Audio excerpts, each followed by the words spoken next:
We're in rehearsals for Hard Times, Dickens's epic novel. Difficult job because it's a very big, well, it's not a big weighty book, but a lot happens in it. A lot of it quite rapidly because it was originally written in weekly instalments, I believe. It does move at quite a pace despite having that scope, despite spanning this vast period of time.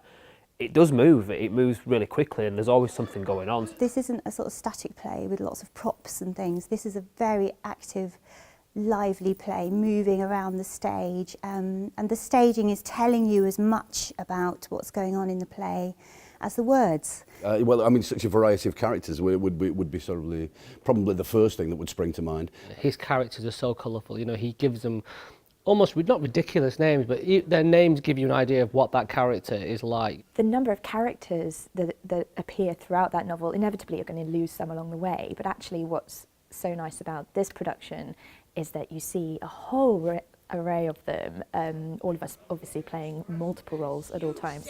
There's 7 actors in the company and we're all playing a variety of different characters, which is lovely as an actor. So with such a lot going on in a production, I think it's key to have a company who are sparking with ideas as well, and a director who's open to that. But the whole rehearsal process, a fabulous cast, a great director, you know, a joy to be here. My first time in Oldham as well. Chris, the director, has brought together a company of lovely actors who are all very generous and wonderfully playful. The rehearsal process is the time when you get to play.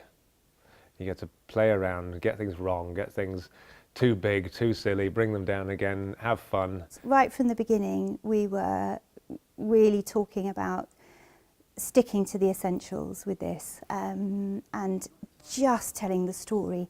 It's a great story, and you don't want to mess about with a great story too much, you know. It's really Dickens looking at the society, Victorian society that he lives in, and sort of holding up a mirror to it. It's mid-19th century, at the height of the cotton industry in this part of the world. I don't know if it's the only, I think it is the only Dickens book that's based in the north. So immediately it has a connection to this area because it's based in the industrial textile industry, mill working north, which we're right in the middle of right now. But it was a very dark time, very dark.